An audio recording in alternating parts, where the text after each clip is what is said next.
In observance of Armed Forces Day tomorrow, we have a story tonight about duty, service, and a long-awaited honor. Yeah, this is all about a World War II bomber pilot who suffered from post-traumatic stress disorder for 68 years, all until a Twin Cities expert gave him the answers and the comfort that he had long awaited.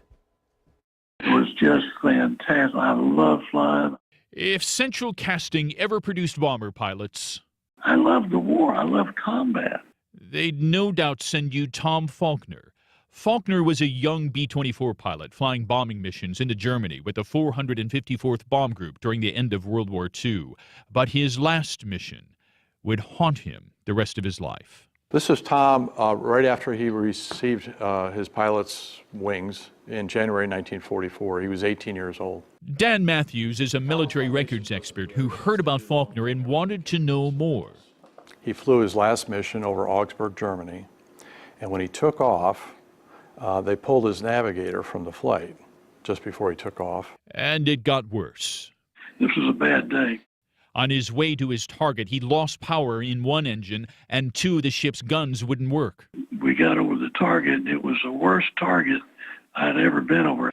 The intense flak took out a second engine, and losing power and altitude, he broke from his formation to save his plane and crew. I then told my bombardier told the whole crew.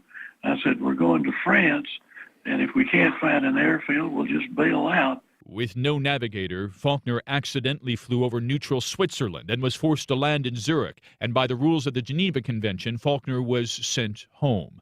But some fellow squadron members heard he broke formation for no reason. Then I ducked out of the war. Yeah, and that's the last thing I ever wanted to do. So this started to bother Tom over the years because he couldn't shake the stigma, and he got more and more depressed and anxiety, and every night he would try and relive the flight and try and make things right so that he could make it to France. But given that Faulkner had saved his crew, Dan Matthews had a hunch. He found Faulkner's personnel file in the Air Force archives and searched the bomb group's records. And I turned to April 20th, and there it was, Tom Faulkner in a list of other men who were awarded the Distinguished Flying Cross. It was right there in his file, one of the Air Force's highest honors. For 68 years, Tom never knew he was a hero. At a ceremony in Texas, General John Nichols presented his long overdue medal. You know, I teared up a little bit. I'm not one on crying a lot, but it was an emotional moment. All for an airman who always knew the truth, and the Minnesota researcher who helped him find it. Well, there's not a better man than Dan Matthews. He saved my life. It really, literally saved my life. Quite a story, right?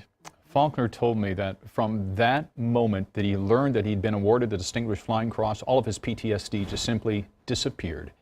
And at 94 years old, he's living a great life.